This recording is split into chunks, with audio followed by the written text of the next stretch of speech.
in order to then be able to help others? I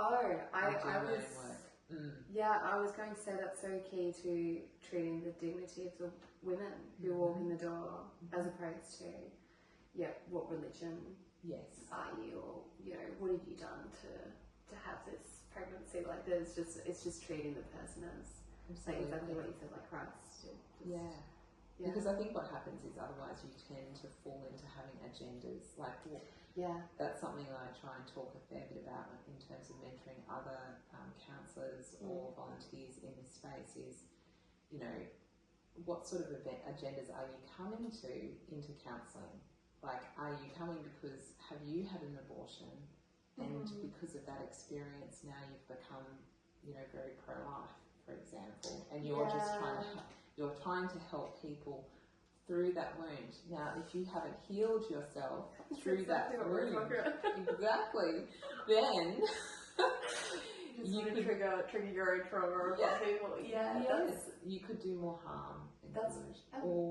It's huge, because if we really humbly think about a lot of the agendas that we may come into, what if you're coming in with, I must save this baby?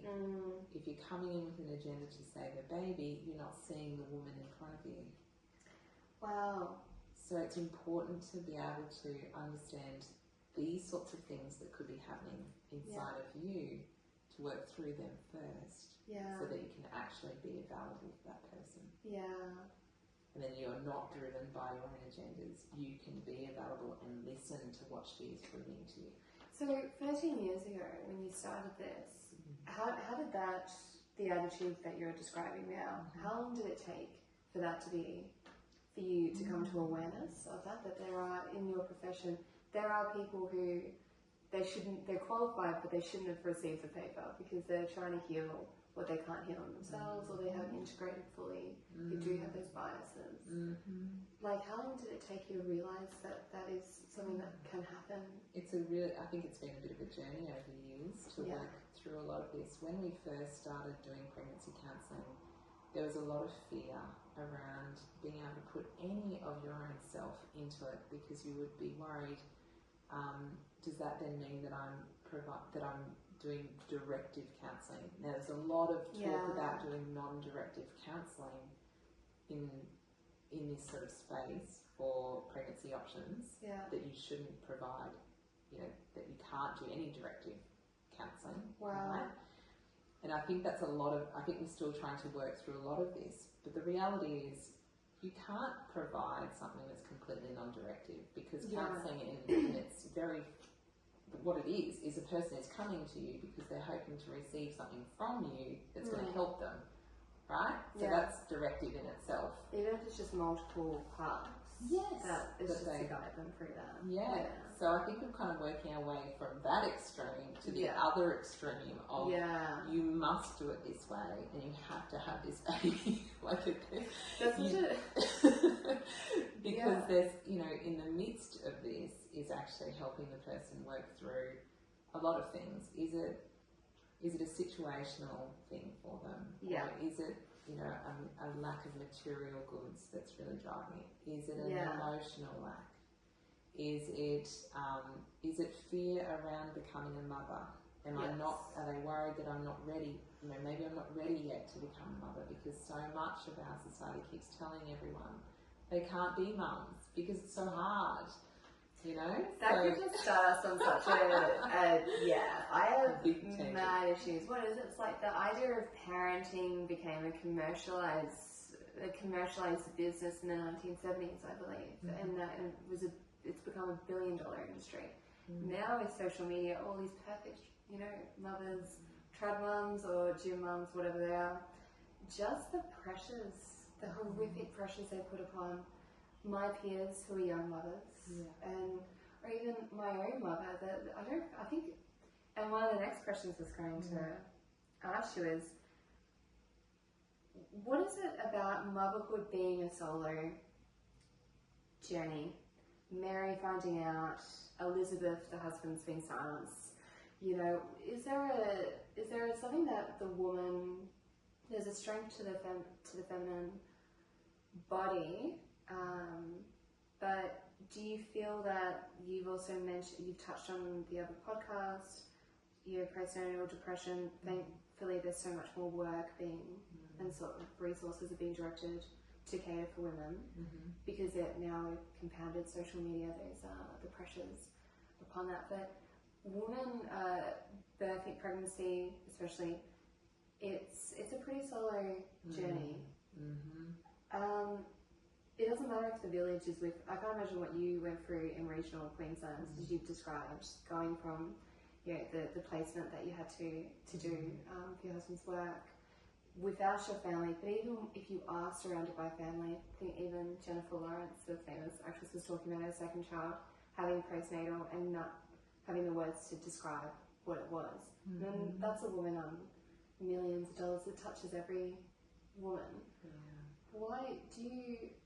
Is that something that you're quite aware of, or why do you think it's such an alone? Is it the aloneness or the preconceived? There's a condition of loneliness there, but then the pressures we put upon ourselves. I'm not sure. I'm really like asking you so many things at once. Yeah, that's okay. The simplest. Can you direct me? I wish as much as you can. But I think it is I do think it's lonely, and I think it's even more lonely if you find yourself in a situation of an unplanned pregnancy, right? So even if everything is going well, right? So say you have got a husband and you have got a home, and you have 1 or 2 kids, right? Having another pregnancy is always, I think, a very difficult thing for any woman because everyone's got challenges. So if we then bring that back to what's it like for a girl who is in a situation where things are not perfect, we're becoming very conditioned that everything has to be perfect in order to welcome in a new life.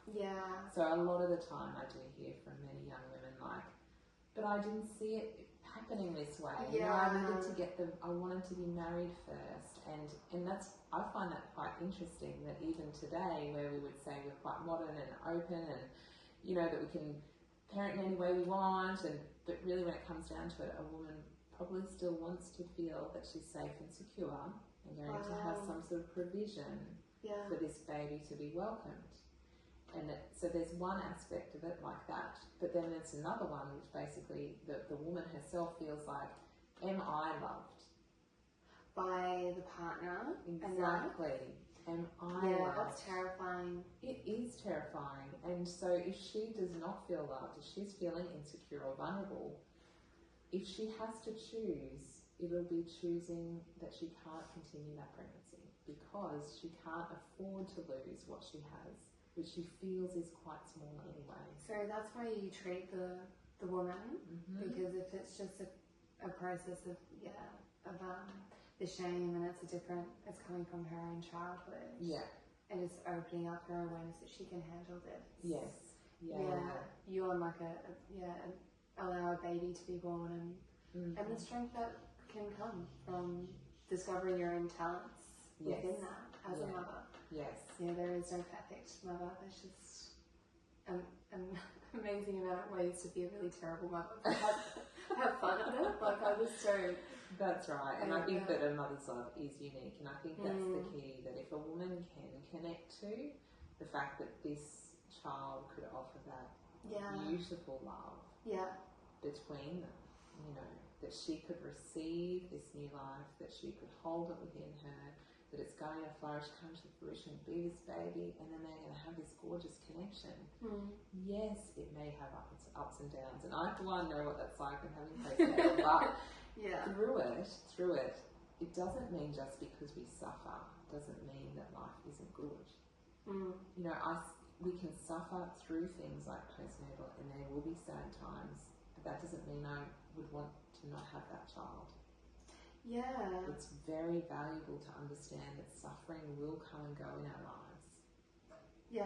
And I think that's what a lot of perhaps women are missing, is the reality of knowing that we can suffer, but that doesn't mean that we're going to be joyless in the long run. And I think that's also something lacking. If you're not a Catholic, you're not kind of, the idea of suffering is really terrifying. Whereas we get really excited by it every year because it comes with chocolates at the end of Lent. We're all about it.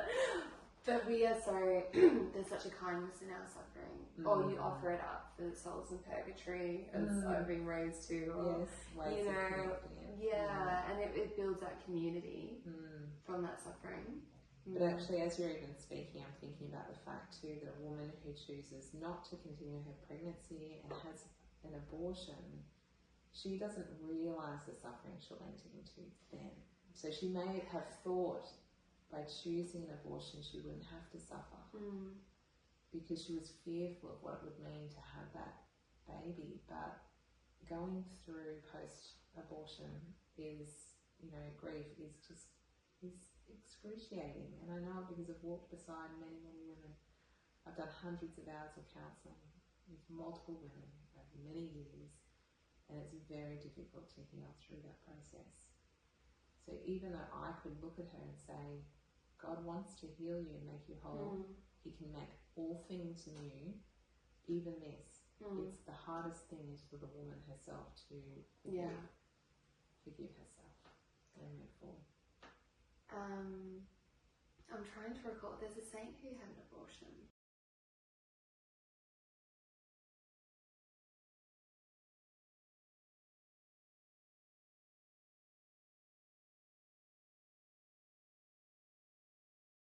I can't remember what her name is though.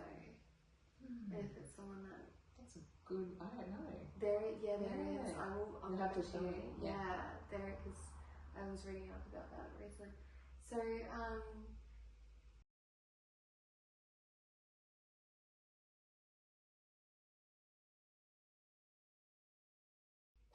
of this realm, is that one of the biggest misconceptions or even fallacies we're led to believe is an abortion, it's going to sort it out, without looking at what the psychological and the emotional ramifications are, because it's a death taking place that will that grief will always be there. And I think for many women it moves beyond even just becoming like a grief that you carry to a complicated grief. The complication, of course, is the fact that you've never told perhaps someone that you were pregnant anyway. You haven't got anything to mourn the baby by because you've had an abortion and there's nothing to show the fact that you're pregnant. So there's no ways of mourning, there's no meaning making to the mourning. All these normal steps that we would normally go through in grief, the woman can't experience. And so what tends to happen is that grief becomes pushed away into the subconscious. And we get all sorts of other behaviours happening somatically because she can't process that grief. So it's quite normal for a woman to experience flashbacks, a lot of crying, panic attacks, sexual dysfunction, just a whole host of different things. And then she may be asking herself, why am I feeling this way, or why has this happened to me? And not even being able to connect for her that's the cause is actually the abortion experience. Because it is trauma. It's not just only grief, it's also trauma. The experience of having to go through an abortion is traumatic no matter what happens, whether it be a medical abortion or a surgical one. That's I imagine that would that be the most taxing part of what you're dealing with? Absolutely, it is. It's very difficult. So it takes a lot of time and patience and love and availability to walk alongside a woman through that. But the fruit is beautiful because we have had times when that woman can, properly process and also memorialise her baby in whatever way that works for her. So it may be, having a cross with the name on it.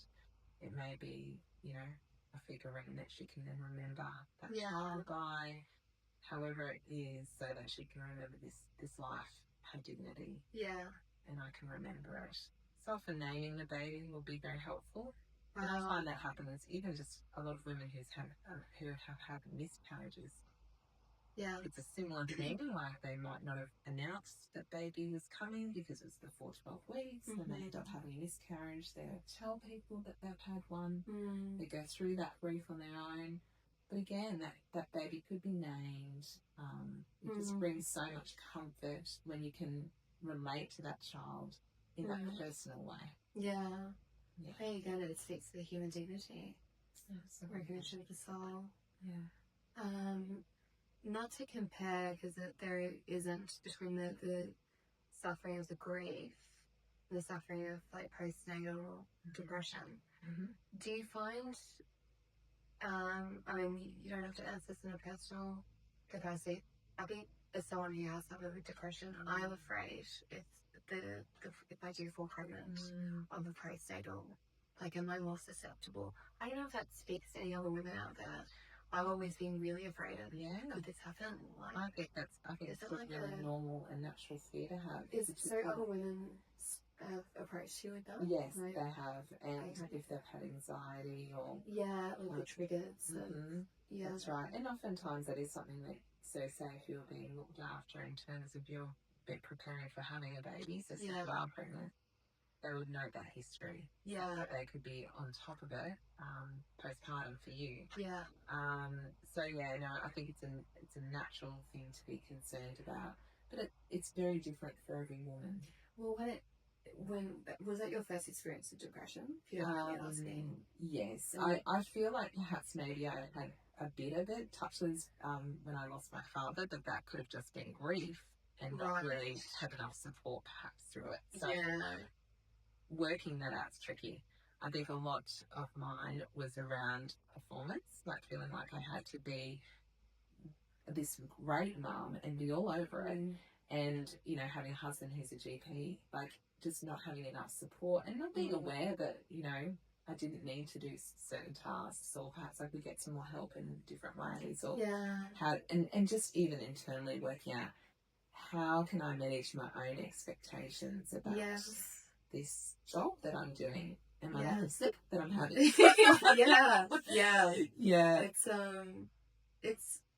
It's terrifying. I think I'm terrified of motherhood because it's the hardest job in the world that just goes, and there's no time limit. I know some mothers who, when the child's like 18, the kid's out and her job's done because then she's living her life.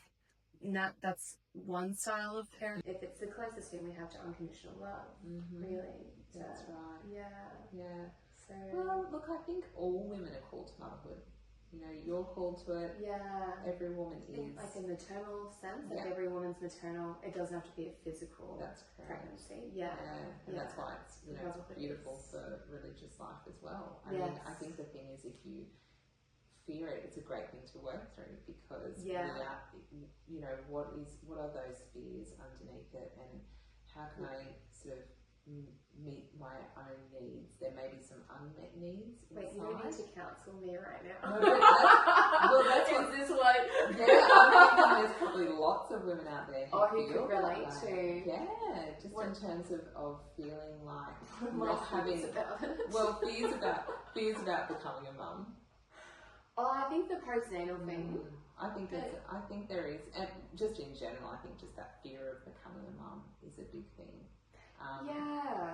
So.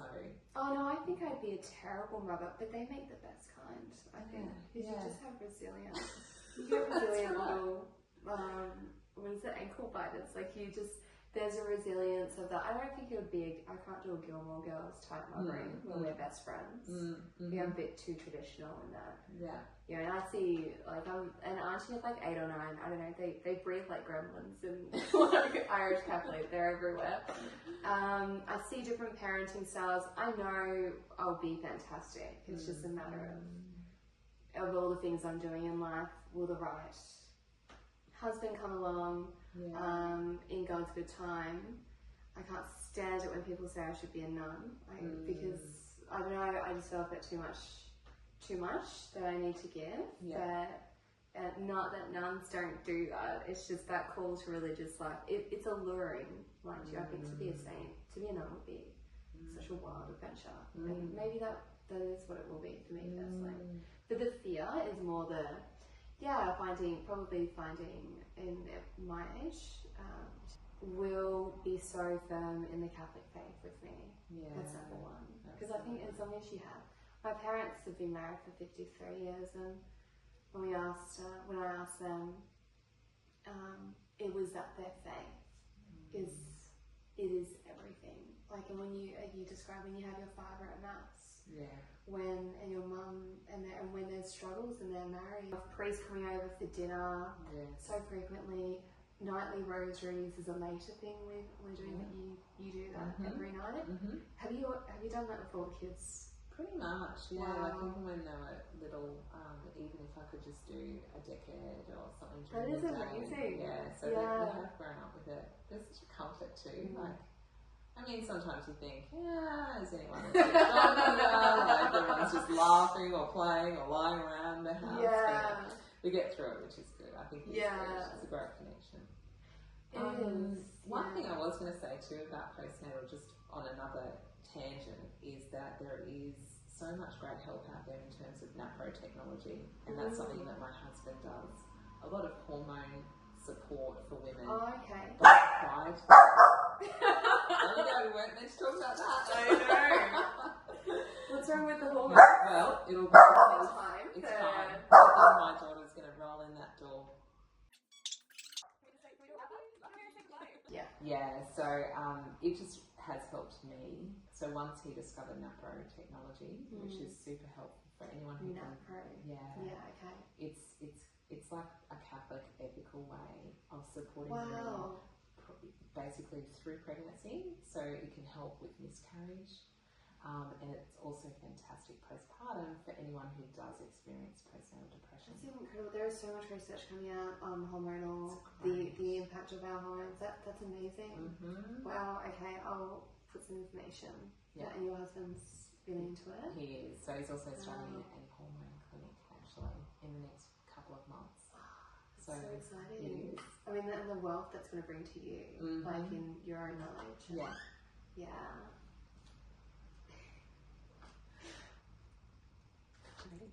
Hi, Valley. Hello. What are you reading? For social media. Yeah, I do Catholic Instagramming. Oh, yeah. That's pretty cool, isn't it? Oh, I'll show you what I do. Great uniform. It is. That's so cool. It is. What is this, Mary Philip? Yeah. Wow. So yeah, there's so much pride in that uniform. So actually, the ones are gorgeous. She doesn't like some of the ones. No, we're going to say goodbye. Yeah. I think. Okay.